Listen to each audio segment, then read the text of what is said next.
Hello, good morning. We have a special guest today. We have Reto with us. Actually, it's interesting because Reto was part or is part of this community, and we met through one of these webinars. And also, we have some common friends, so we had the opportunity to meet in person in Geneva. Julie Wine, we got together for lunch and started this conversation. So the idea of having these webinars is also to create part of these communities. And today we're going to have what I think that I think they're all interesting webinars. No, and this is why we work at the Lea Center. We put them together. But the idea today is to go a bit on the individual side of the story, on the journey or a personal journey towards impact. No, and I think it is interesting. Because a lot of us and how Paolo from Lugano and Jennifer from Philippines too is, I don't know what the situation in your own countries, but for what I see in Belgium and in different places, we are seeing a second wave here in Europe, quite pronounced, if you want, of COVID. We are expecting here in Switzerland announcement of news probably very soon today. And I think that I've been talking to a lot of people, especially those of us that are quite privileged to have relatively big houses and to be working from home. So, and Jennifer said we never got out of the first lockdown, and I understand. My mom lives in Argentina and it's been 7 months. So really a lot of us have been under a lot of stress. And again, in many cases, if we need to find a silver lining, I would think it helped to understand that this systemic crisis that we pay very little attention, and if we could translate it even to climate crisis, etc., some of these issues can have a devastating impact and also have made people think or have a renewed sense of urgency, and in many cases try to think about how can we speed up change. Now, in this tone, we are going to talk a little bit today precisely about that, about specifically Reto's journey, but hopefully you can ask questions and you can also talk about your own experiences or express your own experiences. So, and in the Q&A, so we can bring some of the issues that you're also looking at. And in that spirit, and a little, we wrote a book with Peter Wolfley, the founder of the Lea Foundation, and actually the donor with his family of the Lea Center at IMD, because we had the belief, it was a little bit to share the learnings from 10 to 12 years that the Lea Foundation has been working, but also from my side, from the research side, and if you want, from the pedagogical side, it was to think about the journey and to think that this is a learning process, and that it's not only about investing, it's not only about putting money into problems. We've seen a lot of money pumped up into problems without solving them. And it's not only about an entrepreneur isolated trying to come up with innovation. So we believe that by putting together capital and entrepreneurial skills and entrepreneurial talent, we can actually foster innovation and impact. No, and how that interrelation and how that, if you want, that magic that may happen in that interaction when you put capital, but you also put time and effort and energy. And I think Reto will talk a little bit also about that, about the different initiatives that he's working on. How can we bring these solutions that are new solutions that are impactful, and hopefully something else that we're trying to see in this webinar, how can we do it at scale and how can we speed up the process? No. So just to start, I want to ask you a question. I want to start maybe with a personal question to all of you. And I am going to share a little poll in just 1 second. So you see a poll here. So has the COVID-19 crisis affected your mindset, your beliefs about your role, your personal role in your income economy? And what of this, because there might be, you may want to answer more than one, but just choose one that you feel it represents you more. No, nothing has changed, maybe because you are already impactful. And I know I have a little bit of a selection bias, because if you come to these webinars, but um, have you really thought more about what to do in your current job and how can you be more impactful, or how can you invest for impact? Are you finding out about your pension fund, what kind of things are happening, or whatever you're doing in your investing? Are you doing more charitable work, donating more money? I've seen a lot of people donating to causes right now. For example, if you look at here in Switzerland, hospitals ask for support, and there were more than 1 million people that replied in less than 48 hours to support with the COVID crisis.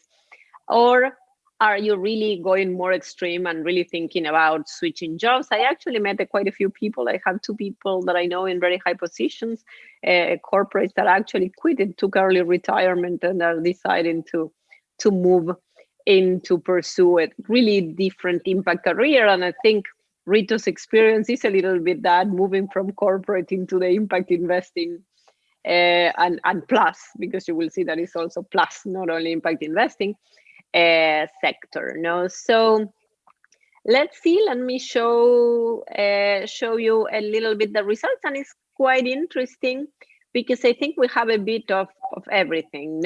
A lot of you are curious about what is happening on the impact economy. So even though you're not necessarily changing, but looking what opportunities are, but we have a fair share of people that are thinking about more about how to embed impact in their jobs, and also thinking about their own investments. And even I think one person thinking about extreme change, or like in his or her career, going into more impactful type of jobs. So I think it is an interesting time to think and to from these different perspectives. And I think that's the interesting thing that we have here at IMD, is that we have people with different lenses, and how we can collaborate and how can we build a tighter and more proactive community is obviously an important objective of the LEA Center.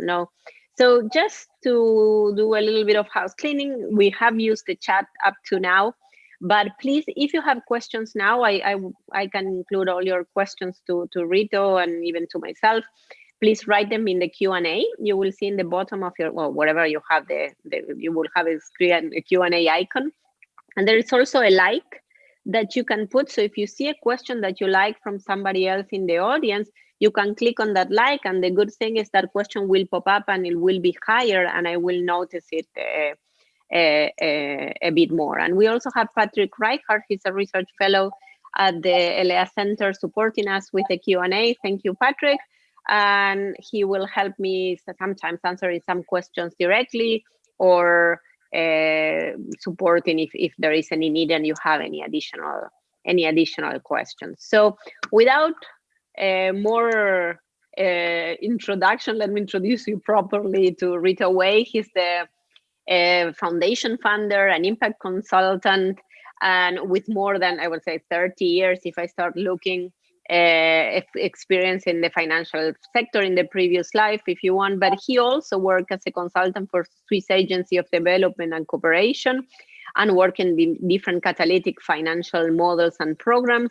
He has been working and consulting and supporting social entrepreneurs, Mosan, Apopo, Esperer, Seif, Movement Science, and startups like Pop-Up Office, Real Look, Can AG, and Moseri Marlio. So I think, and he was, at least in the previous, if you want, 2 jobs, because as I told you, this spans almost more than 20 years, as a chief operations officer at UBS, at Zurich Oficon, and also work as a senior manager of the project White at UBS. And he led the COO also at UBS Moscow. So already, if you've been following these webinars, that I also like people that have these different lenses, that are able to work with a cooperation agency, with social entrepreneurs that come from the corporate sector, because I find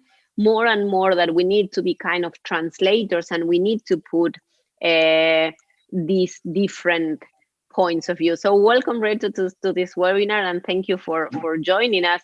So let me start with your life before. I've done some research before coming to IMD and a little bit on something that I call lifepreneurs, not entrepreneurs, but lifepreneurs.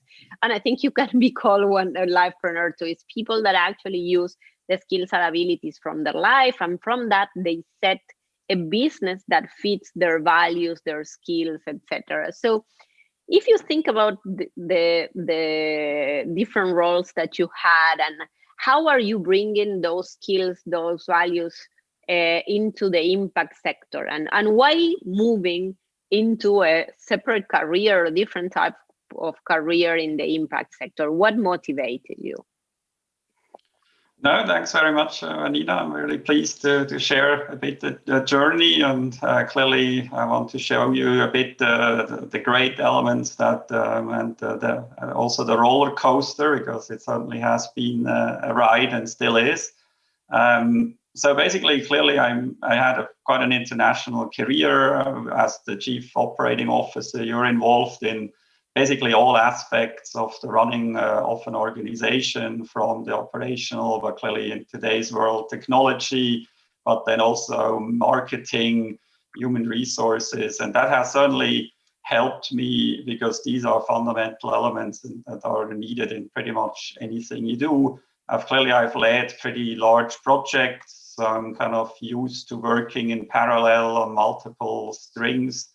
Also, I have to always get pretty fast into new topics, because clearly I was never the super specialist in any of these topics, but I knew enough that I could have a good conversation, and I was always a bit maybe the translator between these different fields, and that has certainly helped me in finding a bit in this new field and this kind of new life, which clearly is built on the experiences and the know-how and network that I have built. But I clearly wanted to do something quite different. I knew I wanted to give back to society in a way, but it was not an easy one to then find this place where I can really draw from the experiences, but bring something new, because in many fields I realized I just can't really bring value to it, and that's for me still ultimately the most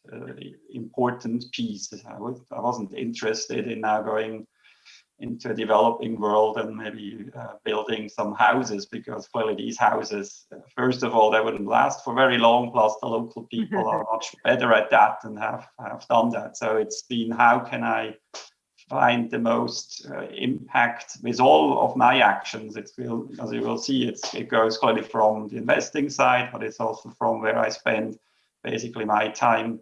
So that was clearly the goal, and I've realized that actually I was able to take a lot more along than I initially maybe would have thought. That my career and experience has helped me now in many different ways. Yeah, and I think it's interesting. We were having a chat before, also coordinating a little bit this webinar, and you talked a lot about, okay, there are certain things I do by intuition. Before I did things more rational, and I do things more intuitively. I had to be more flexible now, and I made a comment that it's funny that many times people talk about intuition, but that intuition is within 20 years of experience. It's not the intuition that everybody has, but it's true that there are certain things that you had to flexibilize that are different than in the corporate world. So what kind of things you feel have changed, and you have to be more intuitive, more gut feeling, as you mentioned, for this sector? Absolutely. I mean, clearly one of them was, before it was, I had a corporate life, and that basically, meant you basically got up and got to work, and you just worked the whole day, and evenings often, and sometimes weekends. And so it was clear, I was, as the chief operating officer, everybody came with their issues and problems and so on. Now suddenly I had to build up basically kind of a new career. I had to find the field, and clearly the network I had helped in some aspects, but I had to rebuild and get into a field. I also initially, clearly there was a bit of, okay, now what is this guy wanting in our space? I mean, money, fine, you can give us some money, but what can you bring? You don't understand, you might not know.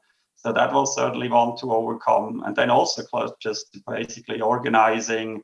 Before you had a team, you had support from systems. I mean, until I was changing everything into now all the new tools, and the more I started to work with different startup or NGOs, everybody had their own set of tools. Suddenly I had I think I have now about 12 or 13 different conferencing tools and project management tools, and to get all the custom. And then if it didn't work, you couldn't call up the helpline as I was used to. And suddenly I had to fix it all myself.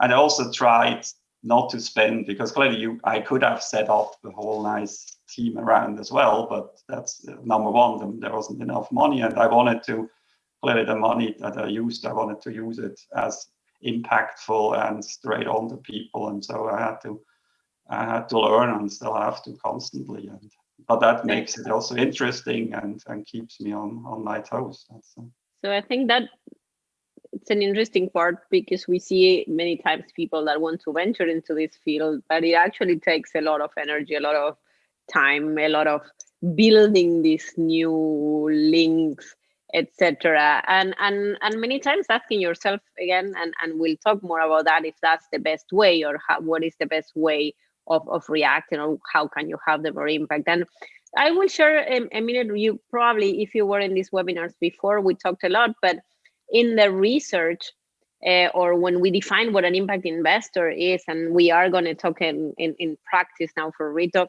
usually what defines an impact investor is a person that actively places capital to generate intentionally, if you want, and this is what the proactive side, to generate a measurable, desired, beneficial social, environmental outcome. No? And the interesting side too is that this would not have occurred without this investing. No. In this space. So there, if you want, three main roles or three main attributes of this definition, and a fourth that we add here. And the first one is intentionality. Now, the second one is pursuing this impact that has to be measured, a certain expectation of returns. No, so in your case, you actually went with a very interesting, in your intentionality, I would say, for a very interesting topic. You actually invest in toilets. Now you are part of Toilets for All, and you look at sanitation problems in emerging economies, and especially in the BOP, in the base of the pyramid. So why investing on toilets? Why that intentionality? Why specializing on toilets? And why also in emerging markets? And also, if you can share some examples or some of your investing of why this topic became so compelling and interesting for you. Yeah, no, I'm happy to do so. I mean, clearly, I can't say it was like a strategic move, which I had done some global analysis of which space could now basically fit, because even if I would have tried to, I wouldn't even have realized how huge an issue that basically we face, with basically almost half of the population, more than 4 billion people, and having access to properly managed sanitation, where all of it is properly managed and reused. About 2 billion don't even have access. So when I heard that in a presentation at one of these social impact events by a young founder of the company, I just was first shocked to learn about it, because I knew clearly that sanitation is an important topic, but I didn't realize how bad it was. And especially, I still remember when I then heard talking to her a bit more in detail, we talked about what should be done, and I heard then, okay, and then we should also build an app for these customers. I was like, what do you mean an app? Why would we need an app? And they said, yeah, but most of the people that have that issue, they now have a mobile phone.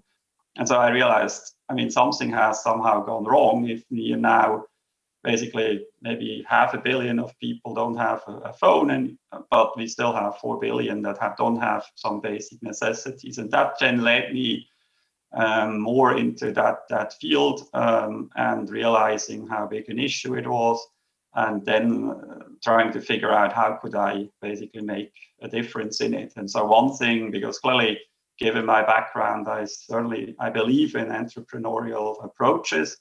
And so I had a long discussion, and we then made, I call that, it was probably a kind of a passion investment, because clearly I got very fascinated in that space. And so basically this company, Mostan, is basically a new breed or a new approach to that whole issue that the world faces, because clearly, and we can basically see it on here. I think in the past, basically both solutions are 100 years old. England, our kind of Western toilet set up with flushing and sewage treatment plants that cost alone in Switzerland, the estimation is about 120 billion Swiss francs, and about to build it, and 6 to 8 billion a year to maintain. These are clearly costs that are absolutely impossible, and approaches we cannot use. Then the basic setups that is used in the developing world quite often, just basically a big hole in the ground and then a latrine. That's also not necessarily the future. So this approach is also, it goes clearly in line with a lot of the new approaches that we talk a lot about it nowadays. It's kind of circular in a sense. Nothing is really a waste. Everything basically more or less has a certain amount of reuse. And so that's basically what Mostan does. So basically you contain it, you separate basically at source, it's collected, then it's treated in a sense that it can be safely reused as energy source. It can be, some use it as basically make briquettes, others use it as a fertilizer, as a soil amendment. And that's kind of a new movement that's still quite small. But there are about 10 companies now, and I've also joined that overall global association. I'm working with them how to basically on one hand spread the word, how can we scale it, and all the other elements. And on the right, when you see a few of the pictures, that's a beautiful spot in Guatemala where the pilot is implemented, and now we are scaling. I was there in the middle of March. As you can imagine, the return home was a bit more difficult than it normally would be. But here you can see, it's a very simple but very practical toilet that doesn't have any screws. It's super sturdy, easy to assemble, and then it's collected and it's being put back into the field. And the results are really amazing.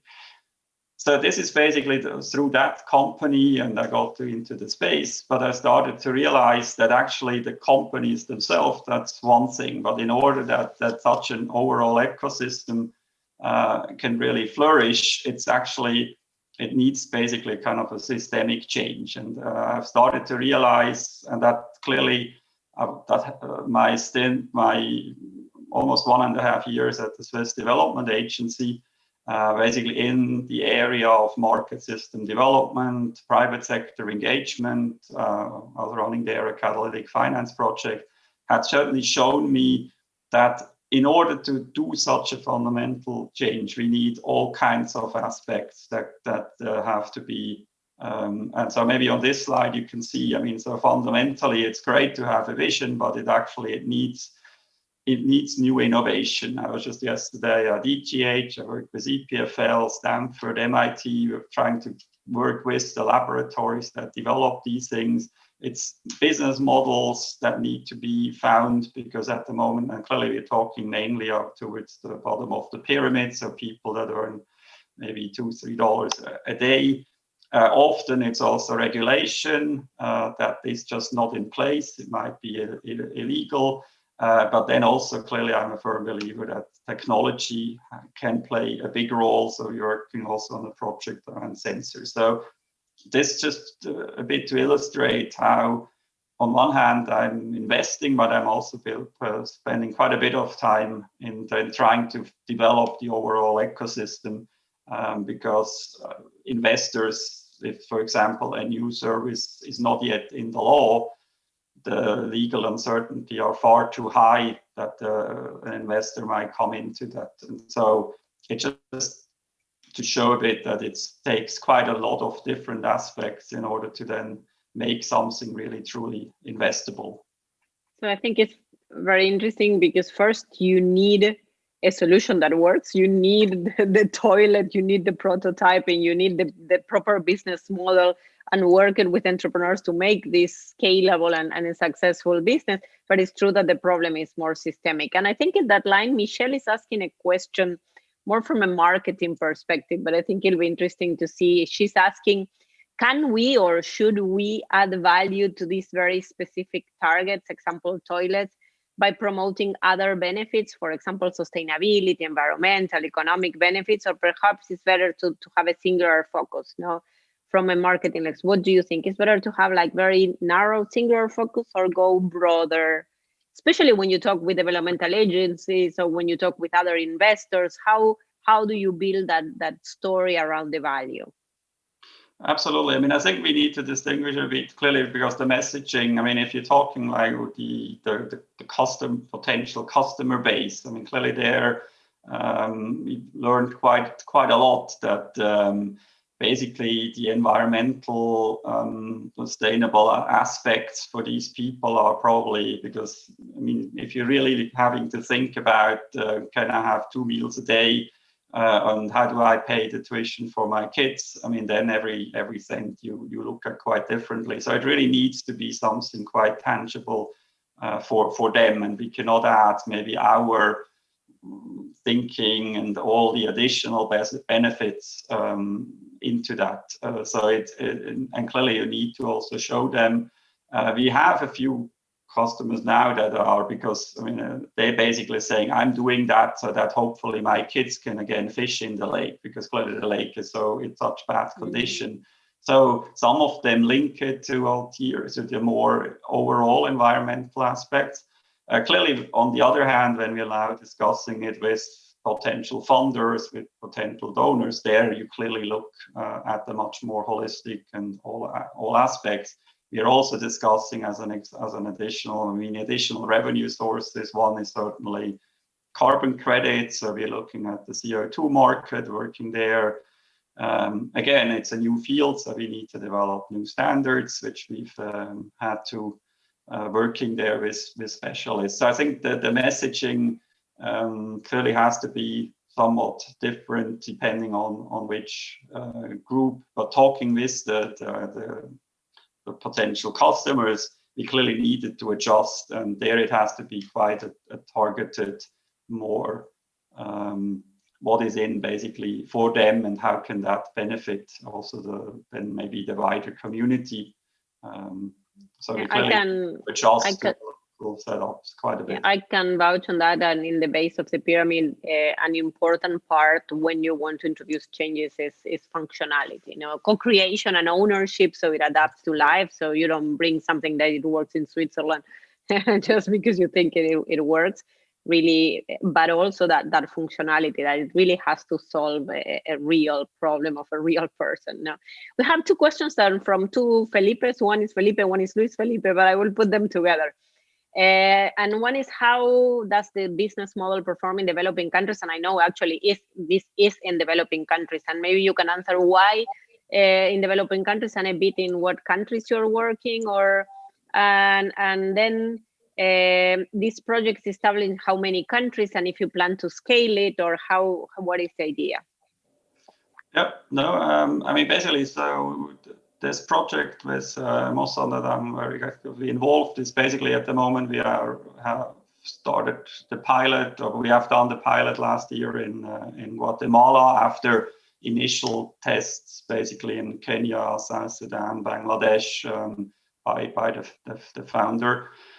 So clearly, but the goal is absolutely to scale that and bring it to as a global solution. And as I said, I mean, there are others that are in the similar space, having that circular approach. And there are companies in Madagascar, clearly in India, but also Kenya, Ghana. So it's Haiti is certainly one of the prominent. There's actually even another Swiss inspired company in Peru. So it's definitely a field that's, as I said, small, but and for me also a bit maybe bringing back the investor angle. Recently heard one of the venture capitalists saying, look, I mean, I as a venture capitalist, I buy basically big problems because and then it's up to the entrepreneur to find solutions.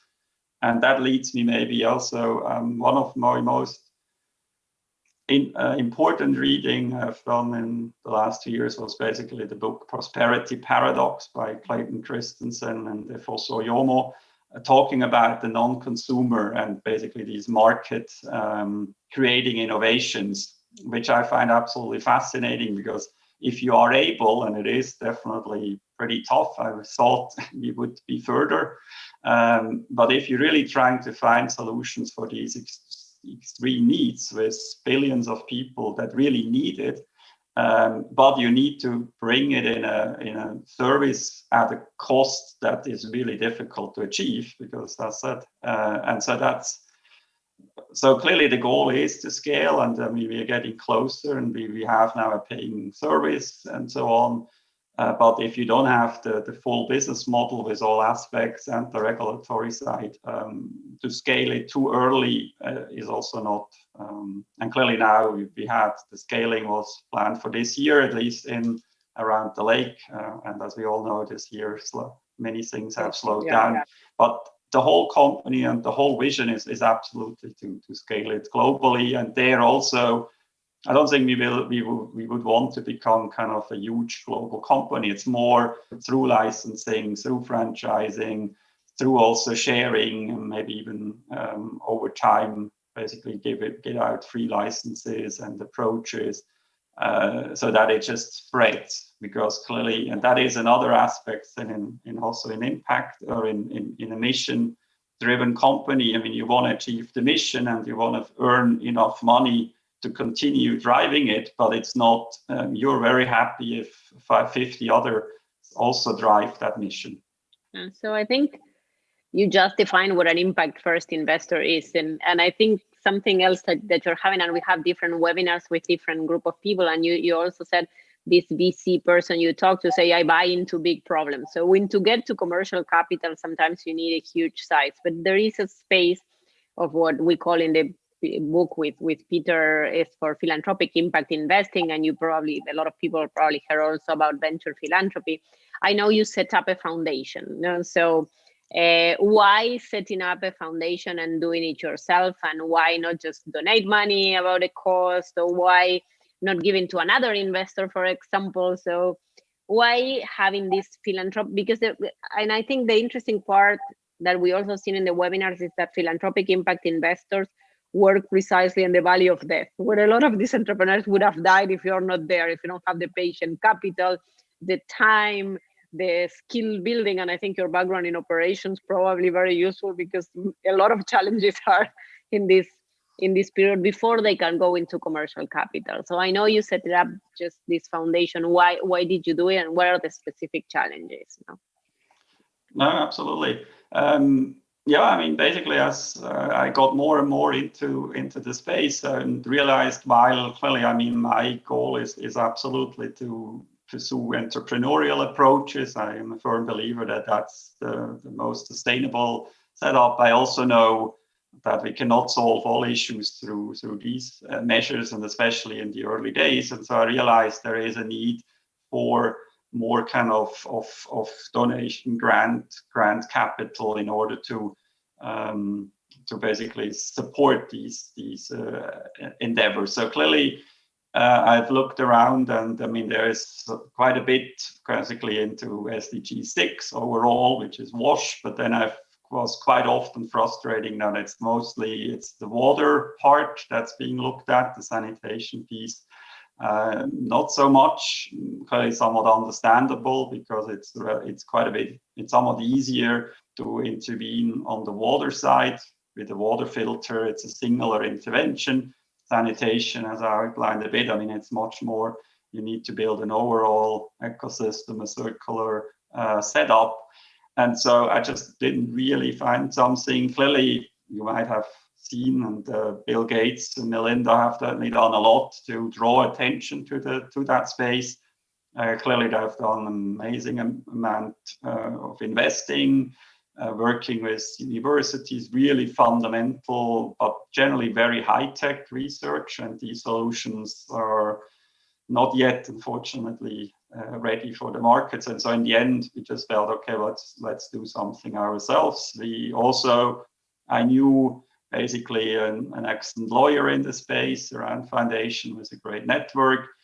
And so it's different things that came together, and I just, in a sense, I mean, I think I was under the shower while I just thought, okay, I think we just do it.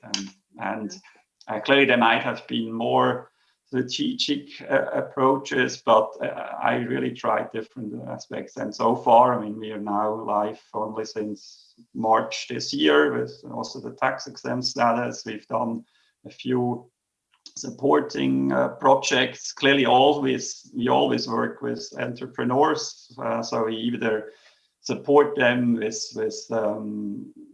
funding, or we also pay more their customers, like we're working in schools quite often in the slums in Nairobi and in Malawi and Jordanian.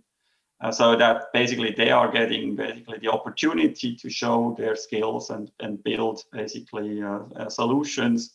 And then we are working with them to scale that and do more of it. We're also just starting a fundraising campaign. So really trying to cover again here all aspects. And for next year, my goal is also because as I said, it's a very difficult space to really invest kind of commercially. I call it a passion investment. So we're also looking at hopefully getting approval to do investings out of the foundation, which clearly in Switzerland is quite a cantonal thing and is not yet as developed as in other markets. But again, there I try to always also get basically a bit the hands dirty and be a bit pioneering. Clearly there, the Lea Foundation is clearly in Switzerland the pioneer in that space, and I'd like to play a small role, especially given that tight focus on this one sector. So I think it's very interesting, and as you said, it is cantonal here in Switzerland, but more and more there are ways that you don't only do grants. You need to do a portion of grants, obviously, but also you can do debt or you can do some equity, and I think also the lobbying side and talking to the regulators so they understand this new space of philanthropic impact investing and how catalytic this philanthropic money is becoming. And so that is not only giving money in grants, it's kind of also an important part of the work. And I know you work a lot on the collaboration side. And again, everything that you mentioned, if we go back to the definition, I just say this kind of the idea of additionality. You know, you're trying to create a space where commercial capital or where the market was not paying attention.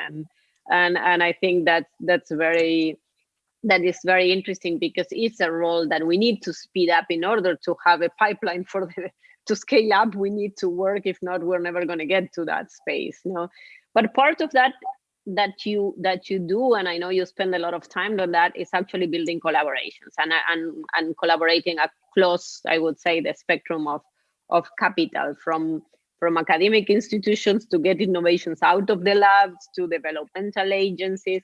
Why? And again, I think part of a privileged situation in Switzerland is that we have many of these organizations in our backyard. No, you have the United Nations, and we have those resources that we can mobilize. But how do you do that? And does your day have more than 24 hours? You know? Yeah, I'd love to. Clearly, that's because I mean the challenge is so huge. But yeah, because clearly, I mean, I know, and I'm a fundamental believer that the issues that we are facing today, I mean, they can only be solved by bringing lots of different backgrounds, lots of different organizations together. And that's why clearly I spend quite a bit of time on one hand with Also, my wife and I recently joined a global impact investor network called Tonic, which is amazing. I mean, there is really that space is vibrant. It's small. It's unfortunately for me not as well known yet. But then, as mentioned, I mean, I've worked at the CEST Development Agency, found a lot out about that space and how that functions, which clearly has an important role. Unfortunately, clearly there are some regulations and governmental aspects and global rules that hamper some of it, and it takes more time. Then I see a big role in foundations. So actually, I'm working currently for a large foundation in Basel that basically that's getting into venture philanthropic. They've also given mandates for impact investors. And then clearly the universities and a lot of the other NGOs, because all that community is coming more and more together, and only by this setup. And what I've tried to do, partially but intentionally, partially a bit as the nice coincidence, is that I've now really spent time basically coming from a very much commercial and investment banking world into kind of this regular ESG investing, then into impact. Initially, I felt like, wow, everybody has kind of impact, but then you realize there's so many different understandings, and then you realize there is a with impact investing, where basically the financial purpose is still the more important, but you're trying to create impactful aspects. But if it's getting difficult, then mostly the money is still what is stronger, and then it's for impact, where it's actually impact. And even if I might only make 80% on the money I'm getting back, I'm super happy, because if I'm impactful and that the mission is achieved, and then actually even catalytic blended, whereas a foundation, instead of just donating money, you're trying to really create more value by maybe guaranteeing other investors, taking over a first loss, trying to be really catalytic in that aspect. And so that here basically is a bit a slide. I think I've also tried to outline clearly, generally you have a lot more negative impact in the traditional investment side, but the financial returns have been in the past. Fortunately, it's now starting to change. And on the other hand, clearly you can have lots of positive impacts, but mostly the returns are clearly less. As mentioned, I think this year has clearly changed quite a bit. If you just look at the energy sector, clearly oil has just totally tanked, and all the alternative energies have made it. But still, that transition is definitely fully in motion, but it's still certainly we are not done yet. But also as another example, in terms of when you start to take into all the externalities and all the costs, and I love Danone quite a bit, and they're now starting to integrate basically their CO2 costs, and suddenly their net profit at this year end will be about half, because 600 million they just now deduct. So and that's the great thing, I think it will become more of a equal playing field if externalities are being included.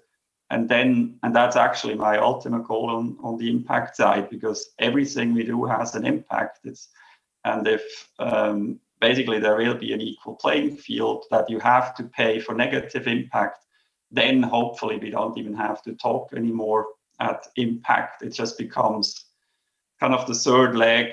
As we've always looked at returns, then we started to realize, okay, there is also a risk element. And then when we fully integrate the third angle, impact, and I think we are on that trajectory. Until that's really happening fully, is probably 5 to 10 years. I think it's interesting on the academic side, we're going to say it started with reporting, like CSR reporting, if you want, move to sustainability reporting, to integrated reporting now. So you have the financial with the sustainability issues.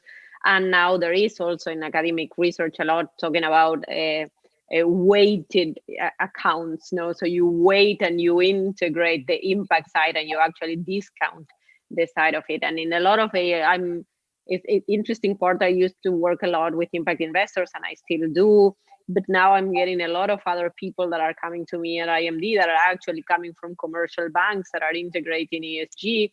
And again, even we have a question from a person, Yom, asking, do you absolutely need to have a financial background to get into this sector? Or can you bring something from an MBA perspective or from a business perspective? And I just anecdotal, I gave an elective in the MBA and I have all the biggest numbers since the last 3 years that I have. And now I'm doing an elective in the executive MBA and I'm having 115 students from 160 in this elective. That would have never happened in the past. And this is from all kinds of backgrounds. And it's precisely about the whole spectrum, you know, and we are creating now programs. So you don't need to be a specialist in finance. You can integrate both things, but you need to understand what is happening in this world. No?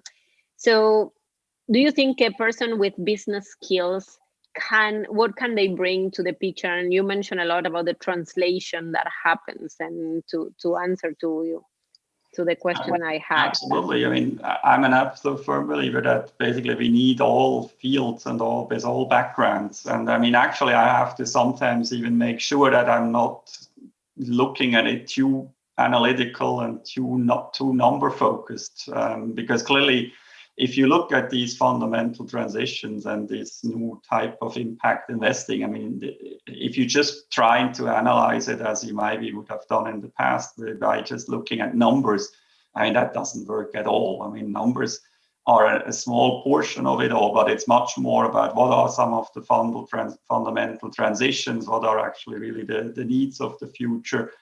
And also, I mean, this year has shown tremendously also how the return now falls into place. And clearly, I mean, I'm looking also, for example, I've got out of any oil investments, I got into hydrogen, fuel cells, solar investing, windmills, and this year is just incredible. I mean, that transition, which was probably for 25 years in the works, now this year has totally hit now also the markets.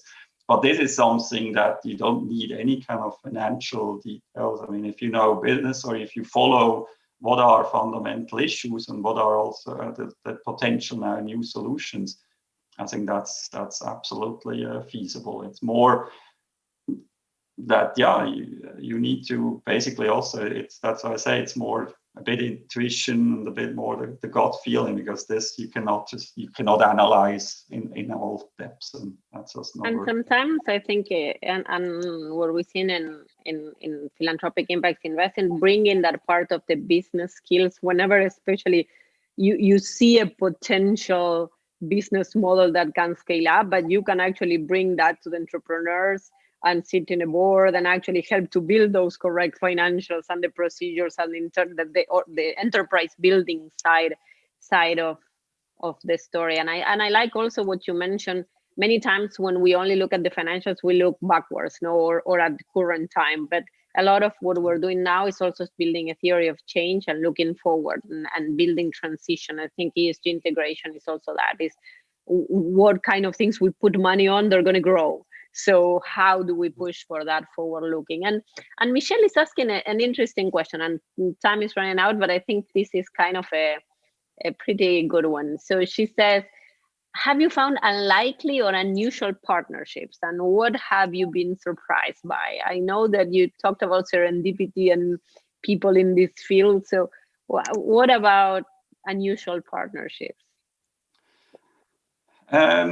Maybe one thing is clearly, because another core topic I'm thinking often is about basically how to democratize, because I feel it showed what you mentioned just before. I mean, I feel that in the younger generations, I mean, there's a tremendous move into that. And I've actually worked with startups, which have really surprised me that for them, I mean, impact investing or all that, that was not why they did what they did. It was just because you build a company. If you build a new company, it has to be sustainable. It will be circular. All these thoughts are just integrated. And that was for me really great to see. I then realized I had a bit of frustration that clearly often a bit the older generations, they're sometimes a bit stuck in the old ways of thinking. And therefore, and that's clearly, as we all know, that's still where most of the capital lies. So, and that's clearly the frustration I still have, that often they are intervening and they're looking at it through the, I call it maybe the old-fashioned lens, very analytical. Oh no, we can't invest because of all these potential risks, and they don't necessarily see the opportunity. So that's why I'm got quite a bit into crowd funding, crowd lending, crowd investing, and there I'm amazed to see how many of these exist. And I'm starting, and that was one of my highlights this year, clearly, that I start to now see even some local.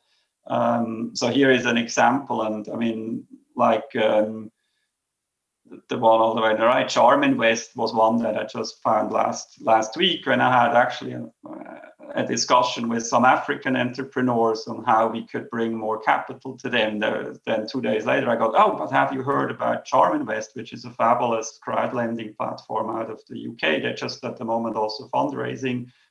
Clearly, maybe many have heard of Kiva, but these are all basically platforms that are lending where you can, and what is also great is you can start at $250. You can basically invest some money, you can lend it, you can even sometimes invest. And iFarm 360 is now a Nairobi-based platform by local entrepreneur, built together with actually a Swiss person, which is ultimately for me the ultimate goal. I mean, we need to bring these things to local entrepreneurs that build local ecosystems, because they're just much more in tune what's really needed. And so that's what was really thrilling for me to see. And so I've invested on all of these platforms, sometimes 500, sometimes 1,000, 2,000. And for us, it's a relatively small sum, but for local entrepreneurs or a local farmer, I mean, makes an important difference. And I just love that. And it's because generally, if you're trying to go through funds, and that's unfortunately, they're still in minimums 250,000. I still remember one of the first ones I found, it's called Leapfrog. I was really thrilled. I heard them talk they're actually leaders in the and I was really thrilled, and that's great. And I finally got in touch with a person that is responsible for investors, and they were like, yeah, no, absolutely, we're also open for high net worth individuals. Minimum is 10 million. I was like, okay, that's really, clearly there are people, but definitely not where I'm. And so that's why I then realized, how can we open that much more and bring it also to a much wider audience. And I mean, that's why $250, I mean, that's something many can. And I think, and so far, it's really been amazing. I mean, I've always been kind of repaid in time, and you really make a major difference. So that's. So I think it's very interesting, because you are defining a little bit the space, no, and not all of us need to play in the same area. We need to play to our strengths and to given who we are.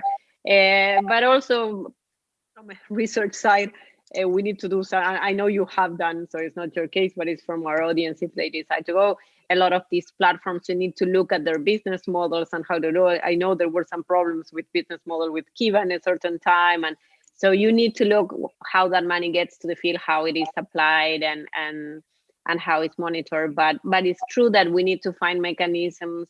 And even if you look at political campaigning and crowdfunding and everything, we are looking at a way to bring private capital in different ways. And so whoever you are, you don't need to be just a high net worth individual in order to get into this field and to start experimenting, if you want, about what that means. So if you want to, because again we're almost done, but have some takeaways. And again, the idea today was to talk about your personal journey, but hopefully it applies to others in this field that want to venture into finding their own spot in the spectrum. So if you want to summarize some learnings or takeaways that you would like to point out from your experience, what would that be? I mean, I think for me, the nicest thing about the whole journey, and clearly, as I mentioned, I mean, it was definitely a roller coaster, but I just basically let things also kind of happen. Clearly, I started to network in that space, and actually in my first conference, and I still remember number one, the extremely positive atmosphere, because everybody had a mission. And before, clearly, in some of these banking conferences, it was not necessarily as inspiring as clearly the last 10 years, maybe less so in the past. So, and there I met quite a few people, and actually these are now still people that opened one as the lawyer that basically now helped us set up the foundation. Another person is Julie Wine, just in case. Exactly. Another one is a really fabulous boutique called Roots of Impact. So they really have impact also at the core. They're putting up fundamentally new models of impact-linked finance. So how can you maybe adjust even interest rates if you create more impact, which is something that's happening, and so on. So on that journey, because if you're basically looking at something mission driven, the people have the same drive. And whenever I was kind of sometimes also a bit despaired, because clearly the cash flow side is definitely the one that has suffered quite a bit. I knew that, but it was certainly more difficult in that space. But every time new doors opened, because people realize when you're a bit longer in it that you're really in it for a mission and to create a really positive impact, and that then opens constantly new doors. And I mean, also I use LinkedIn a lot. That's clearly, and I'm now being able to approach people that I've never thought about, because you build now a little bit of a credibility. But it's a big investment from a time and effort, and also sometimes sleepless nights, because you're not sure how you achieve, and you have this big vision and this big goal, and you always feel like it doesn't move fast enough. But every time I kind of had a bad night, and nice surprises happen the next day somehow, because it is. And that mission-driven community is just fabulous, because it's not about the money per se, it's about making a difference. And so you are much freer, you're much more exchanging, and it's really inspiring, and I can only recommend. And I think that's part of what drives us all. We call sometimes ourselves a tribe, and even a movement. And just to close up, something that comes precisely from a professor called Marshall Guns, that talked about social movements and actually supported Obama, but he's been working since the 60s in what makes social movements. And I think he has this idea that it has like three components: the self, the us, and the now. And I like that idea, because you mentioned many times we need to align the why, the what, and the how. So we need to find a real problem of real people, societal needs, as you talk, the lack of sanitation or toilets in developing countries. But at the same time, you need your goal, your values, your mission-driven side, but also you need to play to your strengths, the how, your know-how, your knowledge, your capacity to put people together. And again, it's not enough just to have good intentions. This sector is filled with people with good intentions. You need those intentions to become reality and to act. And we all need to do that due diligence when we work in this sector. And just to close up, and it's something that a lot of us that work on this field is very personal. It's about who we are, what values we defend, what mission, what passion we have, and what do we stand for. But at the same time, it's beyond us. It's not an individual struggle or something. It's really about building a community. And you talked a lot about putting the different pieces together, the developmental side, the financial side, with entrepreneurs, with the policymakers, with smaller, if you want, individuals. And I think something I want to call upon, and I think it's part of what the Lea Center wants to do, is the call for action. The last piece is now.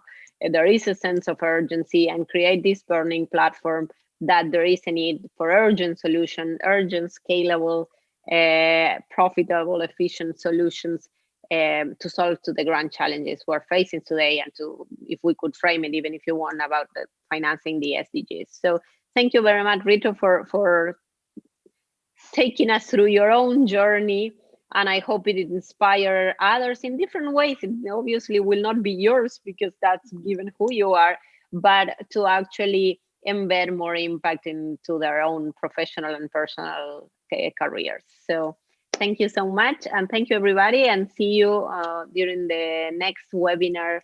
We'll be talking about human rights and how you integrate the S into ESG integration. So thank you so much, and I hope I see you all soon. Thank you. Thanks, everyone. Bye-bye. Thank you.